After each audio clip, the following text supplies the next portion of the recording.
वक्रतुंड महाकाय सूर्यकोटि समप्रभ निर्विघ्नं कुरु मे देव सर्वकार्येषु सर्वदा।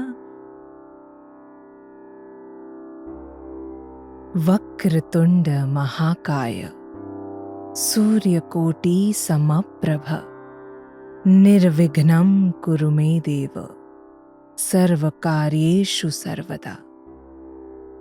अर्थात, हे घुमावदार सूंड वाले, विशाल शरीर वाले, करोड़ सूर्य के समान महान प्रतिभाशाली मेरे प्रभु, हमेशा मेरे सारे कार्य बिना विघ्न के पूरे करे।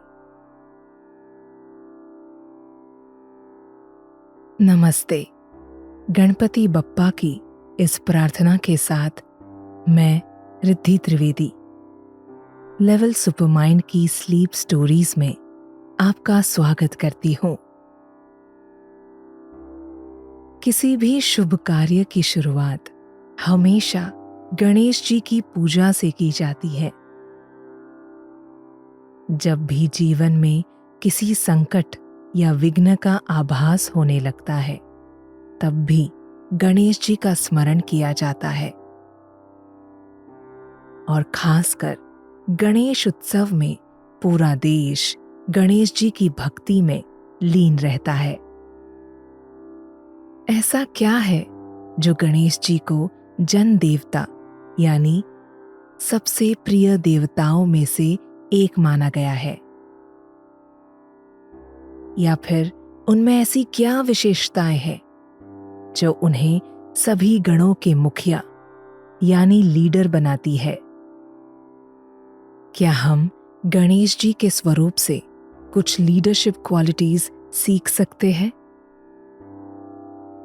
इन सभी प्रश्नों के उत्तर जानने के लिए सुनते हैं आज की कहानी। लेकिन सबसे पहले अच्छी नींद के लिए पोषक वातावरण बनाने का प्रयास करें, ताकि आप अच्छी नींद के लिए तैयार हो सके। सबसे पहले अपने फोन को डू नॉट डिस्टर्ब मोड पर करें। अब अपनी रूम की लाइट्स डिम करें। अब अपने बिस्तर पर एक आरामदायक स्थिति में लेट जाएं। धीरे से अपनी आंखें बंद करें। अब सहजता से यानी बिना किसी फोर्स के अपना ध्यान धीरे धीरे अपनी सांसों की ओर ले आए। एक लंबी सांस ले। अपने पेट और फेफड़ों के कोने कोने में सांस भर ले। सांस रोके और धीरे धीरे सांस छोड़े।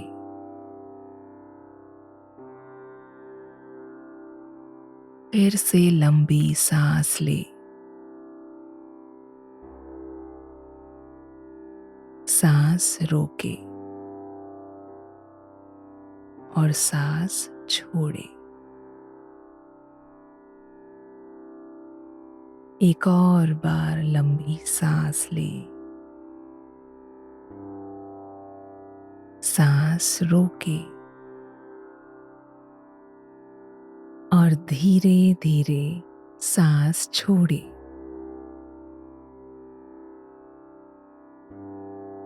आशा करती हूँ कि अब आप पूरी तरह से रिलैक्स हो चुके हैं।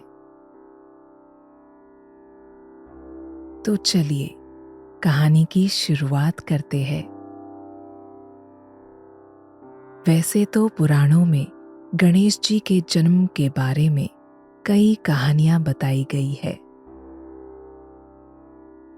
पर आज हम सबसे लोकप्रिय और प्रसिद्ध कहानी में छिपे रहस्यों को समझने की कोशिश करेंगे।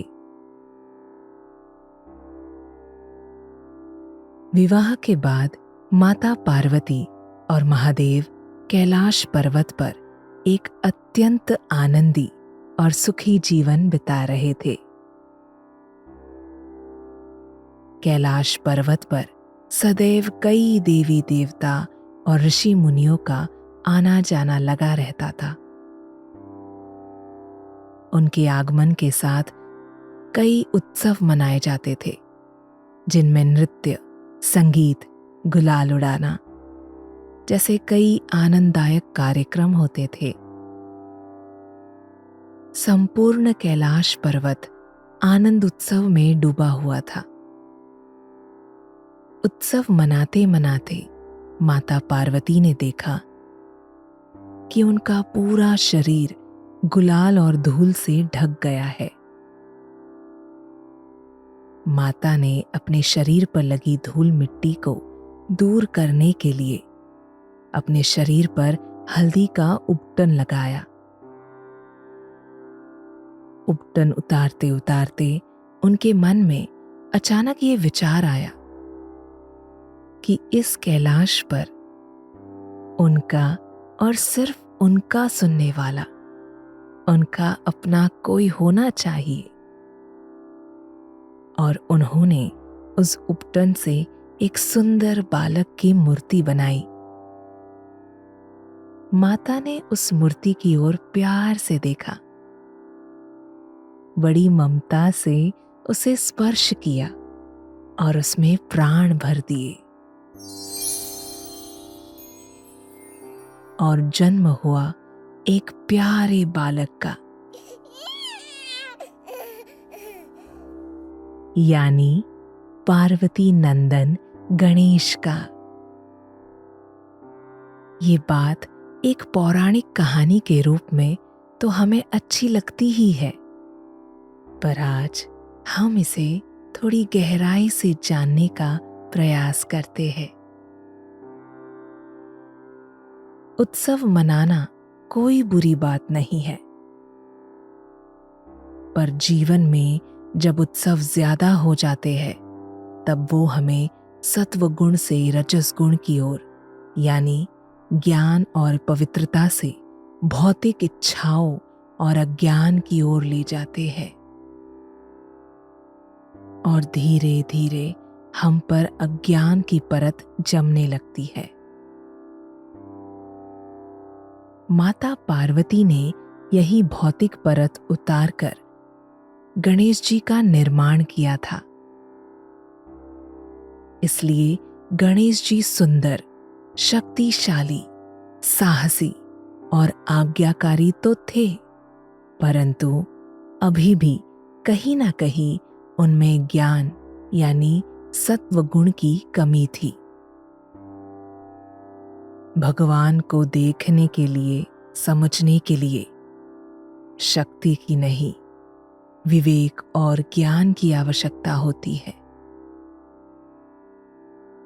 इसलिए जब महादेव वहां आए तो गणेश जी अपने पिता को पहचान नहीं पाए और उन्होंने महादेव को द्वार पर ही रोक दिया। ये देख महादेव ने अपने गणों को गणेश जी से युद्ध करने का आदेश दिया। गणेश जी में शक्ति और सामर्थ्य की कोई कमी नहीं थी, इसलिए कोई भी गण युद्ध में उनसे जीत नहीं पा रहा था। परंतु शक्ति या सामर्थ्य के साथ अगर ज्ञान न हो तो अहंकार जन्म लेता है। इसलिए महादेव ने गणेश जी पर अपने त्रिशूल से वार कर उनका सिर धड़ से अलग किया, यानी उनका अज्ञान दूर किया। उन्हें 3 गुणों से यानी सत्व, रजस और तमस से ऊपर उठाया। जब माता पार्वती को अपने पुत्र की दशा के बारे में पता चला तब उन्होंने अपना रौद्र रूप धारण किया और महादेव से अपने पुत्र को फिर से जीवित करने की मांग की। समस्त सृष्टि को माता पार्वती के रौद्र रूप से बचाने के लिए सभी देवी देवताओं ने महादेव से प्रार्थना की कि वह माता पार्वती की बात मानकर अपने पुत्र को फिर से जीवित करे। इसलिए महादेव ने अपने गणों को आदेश दिया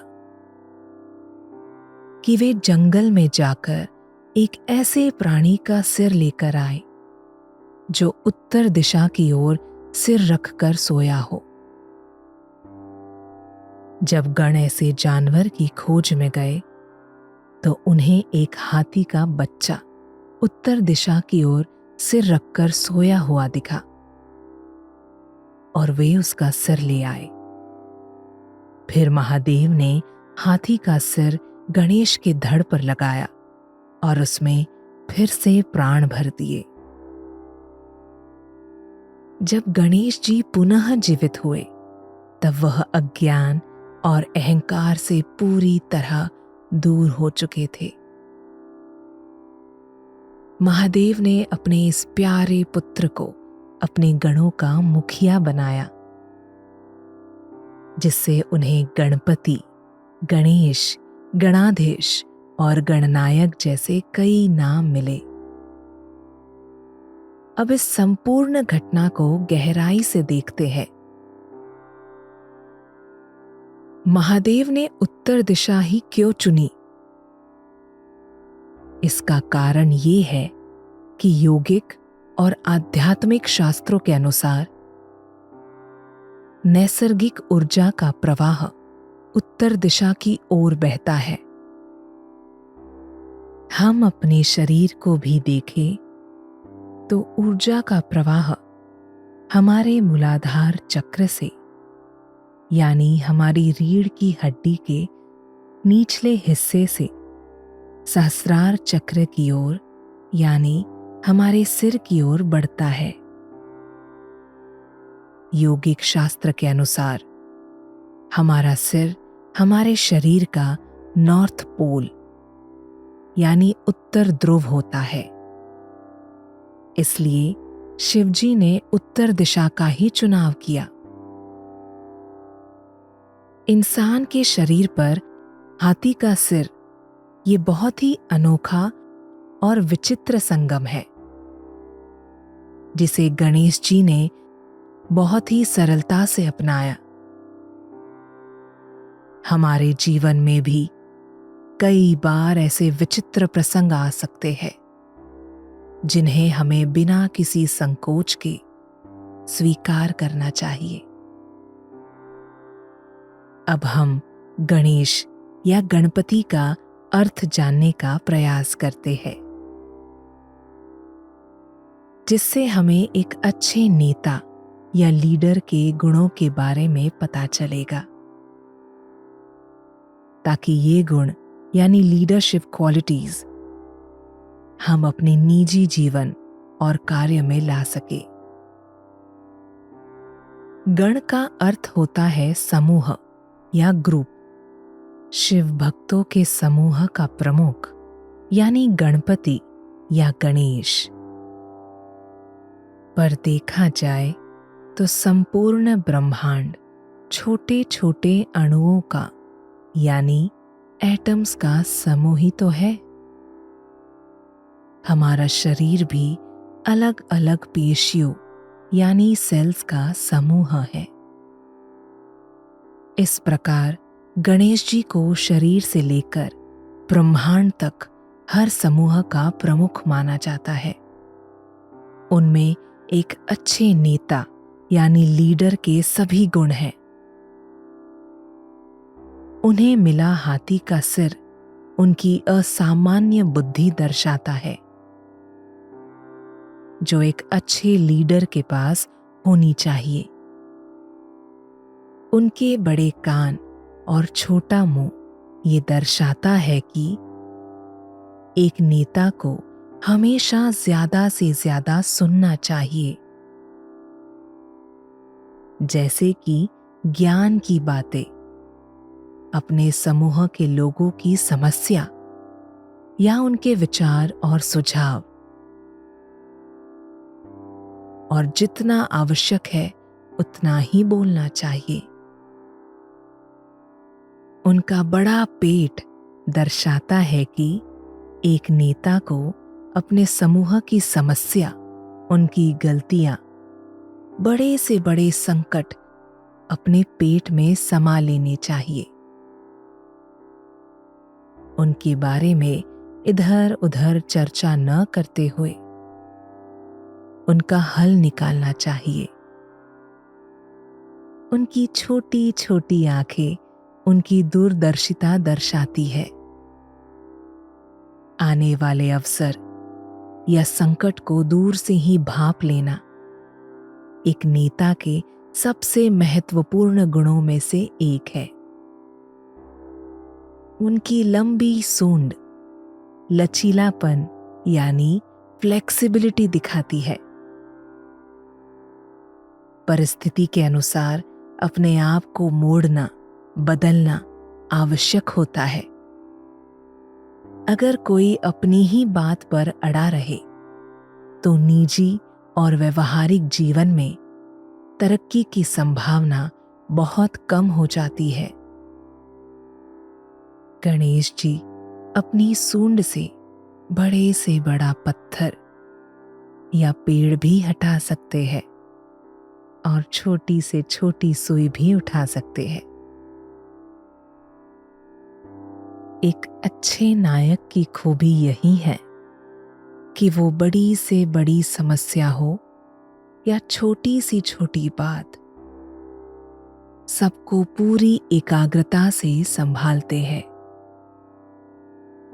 गणेश जी का टूटा हुआ दांत उनका अपने कार्य के प्रति समर्पण दर्शाता है। जब महर्षि व्यास ने गणेश जी को महाभारत लिखने में उनकी सहायता करने का अनुरोध किया, तब गणेश जी झट से तैयार हो गए। गणेश जी की शर्त के अनुसार वे महाभारत की पूरी कथा बिना रुके लिखने वाले थे। लिखते लिखते जब गणेश जी की लेखनी टूट गई, तब उन्होंने अपना एक दांत तोड़कर उससे लिखना शुरू किया। अपने कार्य की पूर्ति के लिए गणेश जी ने अपनी पीड़ा के बारे में भी नहीं सोचा, ना ही उन्होंने अपने सौंदर्य की चिंता की। अपने कार्य के प्रति इस तरह का समर्पण न हो तो किसी भी नेता को अपने समूह को सफलता की ओर ले जाना कठिन होता है। गणेश जी के 4 हाथों में से एक हाथ में पाश यानी फंदा होता है। गणेश जी को जब भी कुछ गलत होते हुए दिखता है तो वे तुरंत अपने पाश से उसे पकड़ लेते हैं। गलत कार्य को उचित समय पर रोकना एक नेता का कर्तव्य होता है। उनके दूसरे हाथ में अंकुश होता है।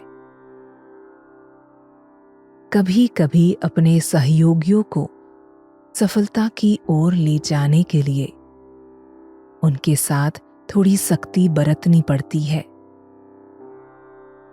गणेश जी के अंकुश से यही बात सीखने मिलती है। जब गणेश जी अपने भक्तों से प्रसन्न होते हैं तो वे उन्हें आशीर्वाद के साथ प्रसाद के रूप में अपने प्रिय मोदक देते हैं। इसलिए उनका तीसरा हाथ वरद मुद्रा में होता है और उनके चौथे हाथ में मोदक होता है। जब समूह के लोग अपनी मेहनत से सफलता प्राप्त करते हैं, तब उनकी सराहना करना, उनकी सफलता का उत्सव मनाना भी एक अच्छे नायक का कर्तव्य होता है। सबसे महत्वपूर्ण है गणेश जी की मीठी सी मुस्कान और उनका नटखटपन। जीवन में चाहे जितने संकट आए, हमें इस जीवन को ईश्वर की देन समझकर उसके लिए आभार प्रकट करते हुए सदैव मुस्कुराते रहना चाहिए और हर पल जीवन का आनंद लेना चाहिए। गणेश जी की यही सब खूबियां उन्हें गणनायक और सबसे लोकप्रिय देवताओं में से एक बनाती है। अब हम कोई भी कार्य शुरू करने से पहले गणेश जी की पूजा क्यों की जाती है, इसके बारे में जानने का प्रयास करते हैं। हमारी पौराणिक कहानी के अनुसार माता पार्वती ने महादेव और सभी देवताओं से अनुरोध किया कि किसी भी शुभ कार्य की या किसी भी पूजा की शुरुआत हमेशा गणेश पूजा से ही होनी चाहिए।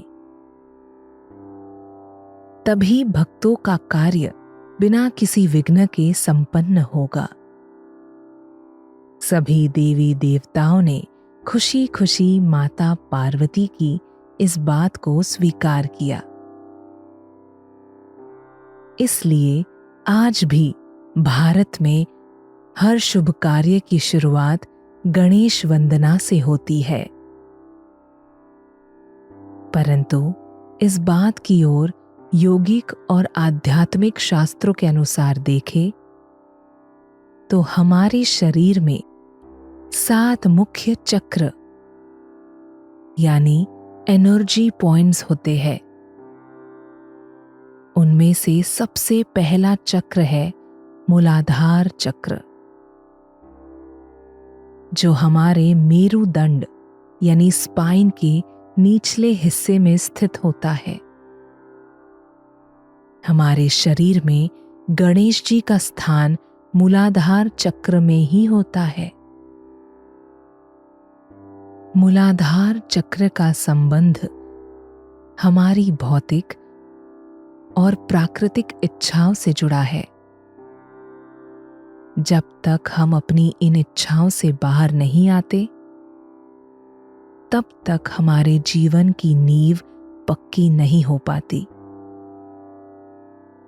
और जब तक हमारी नींव पक्की नहीं होती,